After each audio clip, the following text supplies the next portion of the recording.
नमस्कार बंधुओं, स्वास्थ्यम के इस एपिसोड में आपका स्वागत है। आज हम जिस विषय पर जानकारी प्राप्त करेंगे वह है आयुर्वेदिक चिकित्सा, जो कि सबसे लोकप्रिय चिकित्सा प्रणाली है। ये 5000 वर्षों से भारत में प्रचलित है। तो आइए जानते हैं आयुर्वेदिक पद्धति से जुड़ी अनेक जानकारियाँ डॉक्टर रवि शर्मा जी से। क्या आमवात रोग पुरुषों से ज़्यादा स्त्रियों में पाया जाता है? जैसे कि आधुनिक दृष्टिया जो देखा जाए, रोमाटॉइड आर्थराइटिस कहा जाता है। ये एक ऐसा रोग है जो कि मारक तो नहीं है, लेकिन बहुत अधिक कष्टदायक रोग है, जो कि प्राय छोटी और बड़ी दोनों ही संधियों में यह रोग पाया जाता है। स्त्री और पुरुष में यदि अनुपात देखा जाए तो यह रोग स्त्रियों में अधिक पाया जाता है। 3:1 के रेशो में यह रोग मिलता है। स्त्रियों में 3 गुना अधिक मिलता है, पुरुषों में यह नहीं मिलता है, कम मिलता है। आमवात होने का कोई मुख्य कारण होता है?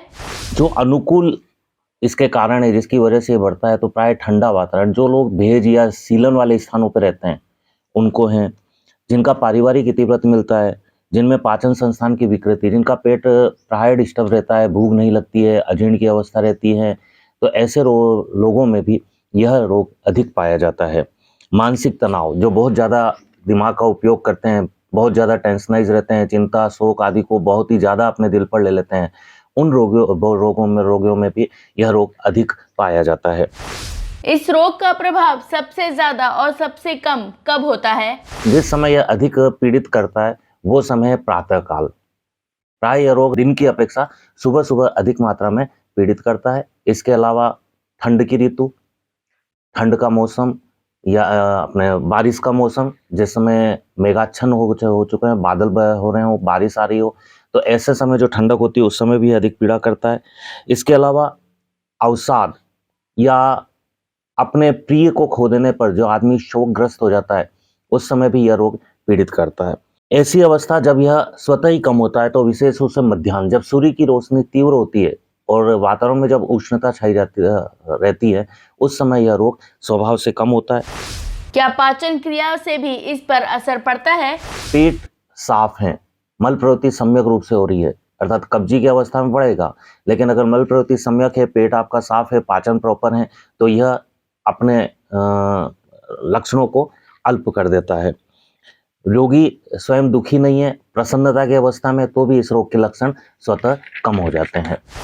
खाना खाने के बाद आराम करने से भी इस रोग की संभावना होती है क्या? जिसकी वजह से यह रोग होता है या बढ़ता है, तो इसमें सबसे पहला कारण है विरुद्ध आहार। आज वर्तमान की दृष्टि से देखा जाए तो कोई भी व्यक्ति ऐसा नहीं है जो इसका सेवन नहीं करता। इसका सबसे अच्छा एग्जाम्पल है शादी ब्याह में खाया जाने वाला आहार, जहां हम दही, दूध जलेबी, श्रीखंड, मावा, कॉफी, कोल्ड कॉफी, ये सारे ही अपन एक साथ लेते हैं, और ये सारा ही विरुद्ध आहार है। एक तरफ कहा गया खट्टी चीज और दूध को साथ नहीं लेना चाहिए, वहां अपन सारी चीजें साथ में लेते हैं। इसी प्रकार जंक फूड के साथ आप जंक फूड खा रहे हैं। जंक फूड अग्नि को मंद करता है, ये डाइजेस्ट सीधा नहीं होता है, आसानी से नहीं होता है, इसको डाइजेस्ट होने में बहुत समय होता है, और जो मंदाग्नि वाले पुरुष हैं वो जंक फूड का वहाँ प्रयोग करते हैं और इसके साथ ये विरुद्ध आहार खाते हैं, तो वह आहार पचन नहीं होता है और इस रोग के होने की संभावना पूर्ण रूप से इसमें रहती है। बहुत से लोग ऐसे हैं कि थोड़ा सा भी उनको टाइम मिला लेट जाते हैं, काम नहीं करते हैं, आलसी की तरह बैठे रहते हैं, तो उन लोगों में भी यह होने की संभावना अधिक रहती है। घी, तेल या तले हुए आहार का प्रयोग करने के बाद तुरंत व्यायाम करना। पुराने लोग कहते थे कि खाने के बाद या इस तरह का आपने सेवन किया है, जो गरिष्ठ आहार है, उसके सेवन के बाद व्यायाम नहीं करना चाहिए। वर्तमान में इन चीज़ों का कोई ध्यान नहीं रखता है, तो ऐसे लोग जो स्नेह पदार्थ या गरिष्ठ आहार सेवन करने के बाद जब व्यायाम करते हैं, तो उनमें भी यह रोग होने की संभावना बहुत अधिक रहती है। पूर्व में किसी कारण से यदि किसी जॉइंट में आपको चोट लगी है, तो भविष्य में इस रोग के होने की संभावना प्रबल रहती है। आमवात होने के क्या क्या सामान्य लक्षण देखने में आते हैं? छोटी और बड़ी संधियों में पीड़ा, संधियों में रक्तिमा, उष्णता, अग्नि का मंद होना, मूत्राधिक्य मतलब मूत्र की प्रवृत्ति अधिक होना, शरीर में भारीपन, ये लक्षण सामान्य दृष्टि से पाए जाते हैं। विशेष जो तीव्र अवस्था में लक्षण पाए जाते हैं वो है बिच्छू के काटने की समान पीड़ा। आयुर्वेद में यह कहा गया है कि इस रोगी में इतनी तेज पीड़ा होती है कि जिस प्रकार की कई बिच्छुओं ने संधियों में एक साथ काटा हो और उसके बाद जो पीड़ा महसूस होती है वह इस रोग में होती है। रोगी में एक जो विशेष लक्षण पाया जाता है इसमें, दूसरा वो है निद्रा विपर्य, कि रात्रि में रोगी नहीं सोता है और दिन में सोता है। उसका मूल कारण यही कि रात्रि में ठंडक होने के कारण वेदना में वृद्धि हो जाती है, तो रोगी पूरी रात कराहता है और उसकी वजह से वो सो नहीं पाता है, और दिन में जब धूप निकलती है तो लक्षणों में कमी हो जाती है, तो रोगी को स्वतः ही नींद आना प्रारंभ हो जाती है। जो आमवात का रोगी होगा उसकी अग्नि मंद होगी, उसमें अरुचि, अग्निमांद, ये जो लक्षण है अजीर्ण विशेष रूप से पाए जाते हैं। तो रोग के पूर्व और रोग के पश्चात अग्नि की विकृति इन रोगियों में विशेष रूप से पाई जाती है।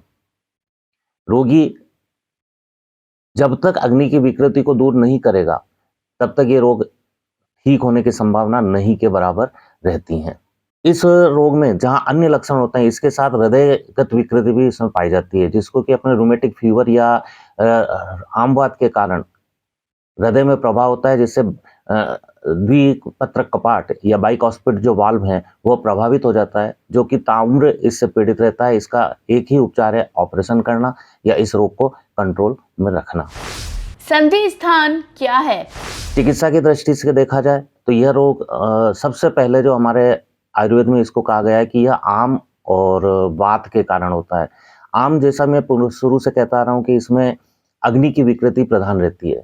आम को सामान्य भाषा में ये देखा जाए तो जिस प्रकार नल में या आप जहाँ पाइप को यूज करते हैं तो उसको लंबे समय तक यूज करने के बाद स्वतः ही उसमें पाइप की परतों पे एक चिकनाहट जम जाती है, तो आम का स्वरूप अपन उसी रूप में ले सकते हैं कि अपन नियमित रूप से आहार ग्रहण करते हैं और वह सम्यक रूप से पाचित नहीं होता है, तो वह आहार धमनियों में, आंतों में स्थान स्थान पर संग्रहित होता रहता है, और वह आम की जो अवस्था है वह अन्य जो आप फ्रेश फूड ले रहे हैं, ताजा खाना खा रहे हैं, उसको पाचित नहीं होने देता है, और कालांतर में वह संधि स्थान को हमारे यहाँ श्लेष्मा का स्थान कहा गया है। तो श्लेष्मा के साथ मिलकर या कफ के साथ मिलकर जहां जहां भी कफ के स्थान है वहां यह एकत्रित होता है और रोग को कारण बनता है। अब इसमें पीड़ा क्यों होती है? तो हमारे यहाँ वात को प्रमुख रूप से पीड़ा का कारण माना गया है कि शरीर में यदि वात नहीं है तो पीड़ा नहीं होगी, और वात है तो पीड़ा होगी। तो पहले तो आपने अग्नि की विकृति करी, आम बढ़ाया, वह आम संधि स्थान पर एकत्रित हुआ। अब उसके बाद वायु है सर्व शरीर में विचरित करती है। अब जहां वायु का अवरोध होगा वह वहां पर एकत्रित होगी, और एकत्रित होगी तो विकृत अवस्था को उत्पन्न करेगी। तो वह विकृत अवस्था में यही करती है कि जिस स्थान पर आम के कारण अवरोध उत्पन्न हुआ, वायु वहां पर एकत्रित हुई और वहां पीड़ा का कारण बनती है। तो आमवात में यही एक कारण होता है कि वायु वहां पर अधिक रूप से एकत्रित होकर तीव्र पीड़ा का कारण बनती है। चिकित्सा की दृष्टि से देखा जाए तो सबसे पहले वहां पर अवरोध जो आ रहा है, आम का अवरोध या कफ और आम मिलकर जो अवरोध उत्पन्न कर रहे हैं, उसको दूर करना चाहिए। और उसके बाद जब वायु को सामान्य पथ मिल जाएगा, वह अपनी सामान्य गति से अगर परिवहन करना शुरू कर देगी, तो रोग के लक्षणों में स्वतः ही शमन होना प्रारंभ हो जाता है। इस रोग में किस तरह का आहार लाभदायक है? इसलिए हमारे यहाँ इसका सबसे पहली चिकित्सा बताइए लंघन। अब लंघन से बहुत से लोग ये कहते हैं कि भूखे रहना, बिल्कुल खाना नहीं खाना। यहाँ लंघन से तात्पर्य भूखे रहना नहीं है, अपितु यह है कि जो आहार आप ग्रहण कर रहे हैं वह ठोस आहार बंद करके आप लिक्विड आहार ले सकते हैं। 3 डाइट आप ले रहे हैं तो उसमें 1 डाइट लिक्विड हो, 1 सेमी सॉलिड हो और 1 सॉलिड हो, इस प्रकार से भी ले सकते हैं। यदि रोग की तीव्र अवस्था है तो आप सुबह शाम लिक्विड डाइट ले सकते हैं, जिसमें कि मूंग की दाल का पानी, कि रोगी को जब भी भूख लगे मूंग की दाल का पानी दे दें, लौकी का पानी दे सकते हैं, लौकी की लिक्विड सब्जी दे सकते हैं, तरुई का प्रयोग इसमें किया जा सकता है। तो इस तरह से आप लिक्विड डाइट देकर इसको कंट्रोल कर सकते हैं। वायु विचरण का क्या अर्थ है? लेकिन बहुत से लंघन में इसमें भूखे रहते हैं, लेकिन भूखे रहने पर यह रोग बढ़ जाएगा, क्योंकि वायु बढ़ेगी, और वायु बढ़ेगी तो वायु वेदना का कारण बनती है। तो इसलिए पूर्ण रूप से भूखे भी इसमें नहीं रहना चाहिए। तो लंघन से जब आम का पाचन होना प्रारंभ हो जाता है और वायु का विचरण सामान्य होना प्रारंभ हो जाता है, तो ऐसी स्थिति में रोग स्वतः ही कम हो जाता है। उसके पश्चात इसमें चिकित्सा क्रम अपनाया जाता है। एरन स्नेह के प्रयोग की समय अवधि क्या होती है? आमवात में सबसे श्रेष्ठ बताया गया है एरन स्नेह का प्रयोग।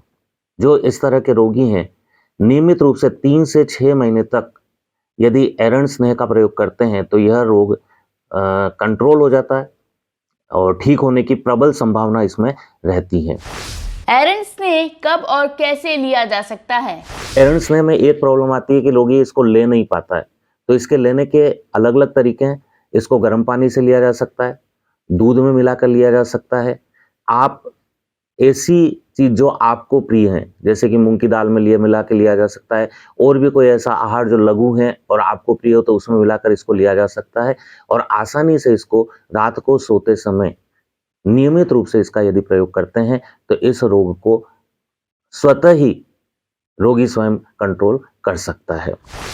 संधि शोथ का क्या मतलब है? इस रोग में संधियों में शोथ हो जाता है, सूजन आ जाती है। अब सूजन को कंट्रोल करने के लिए इसमें स्वेदन बताया गया है। तो स्वेदन इसमें रुक्ष स्वेद में विशेष रूप से बालू का पोटली स्वेद इसमें किया जाता है। एक 1x1 का कपड़ा लिया जाता है, उसमें गर्म रेती को उसमें डाला जाता है और उस रेती का सेक पूरे शरीर में जहां जहां संधि स्थान पीड़ित है वहां पर करना चाहिए। दूसरा, एरण पत्र, निर्गुंडी पत्र और हल्दी, इसकी पोटली बनाकर इसका सेक करना चाहिए। बस्ती चिकित्सा क्या है? हमारे यहाँ बस्ती चिकित्सा बताइए, और बस्ती चिकित्सा वायु को जीतने के लिए श्रेष्ठ बताई गई है। तो इसमें विशेष रूप से सेंधवादी तेल की मात्रा बस्ती का प्रयोग किया जाता है। नीरू बस्ती में क्षार बस्ती का प्रयोग किया जाता है। एरंडमूलादि बस्ती का इसमें प्रयोग किया जाता है। ये ऐसी बस्तियां हैं जो कि वायु का भी शमन करती हैं और कफ का भी या आम का भी नाशन करती हैं। लेकिन ये बस्ती चिकित्सा किसी कुशल चिकित्सक की देखरेख में ही करवानी चाहिए। आमवात के रोगी को क्या लेना चाहिए और क्या नहीं?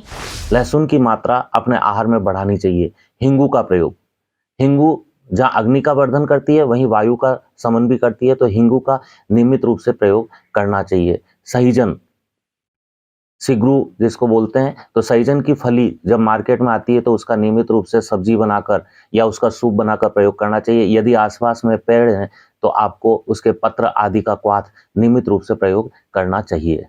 उसके बाद सौंठ या अदरक का प्रयोग, जब सर्दी में अदरक आती है तो अदरक का प्रयोग करना चाहिए, नहीं तो सूखी जो अदरक है जिसको सौंठ बोलते हैं उसका प्रयोग करना चाहिए। इसके अलावा बैंगन का आमवात के रोगी को विशेष रूप से प्रयोग करना चाहिए। दिन में नहीं सोना चाहिए।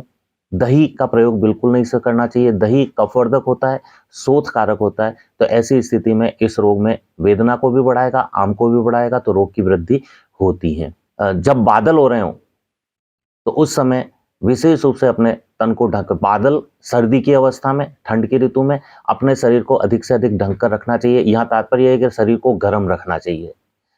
वो ठंड के स्पर्श में आएगा तो रोग बढ़ेगा, तो सदैव शरीर को गर्म रखने का प्रयास इसमें करना चाहिए। इसके अलावा लौकी, तरोई, परवल, इसका नियमित रूप से प्रयोग करना चाहिए। उष्ण जल, गर्म पानी का प्रयोग करना चाहिए नियमित रूप से। अर्थात क्या चीज़ आपको नहीं लेनी चाहिए, उसमें दूध दही से बने हुए वैकल्पिक जो भी हैं, जैसे मावा है, श्रीखंड है, या और भी अन्य आहार जो है दूध दही से बनते हैं, उनका प्रयोग नहीं करना चाहिए। फर्मेंटेशन जिसमें खमीर उठता है, डोसा, इडली आदि का प्रयोग नहीं करना चाहिए। ब्रेड का प्रयोग इसमें नहीं करना चाहिए। इसके अलावा चना, रात्रि जागरण, बहुत अधिक व्यायाम, स्नेह का प्रयोग, इनका आमवात की अवस्था में अल्प प्रयोग करना चाहिए या नहीं करना चाहिए। तो बंधुओं, आज हमने जाना कि आमवात हो जाने पर आयुर्वेद चिकित्सा कितनी कारगर है। आयुर्वेद न केवल रोगों को सही करता है बल्कि रोगों को आने से भी रोकता है।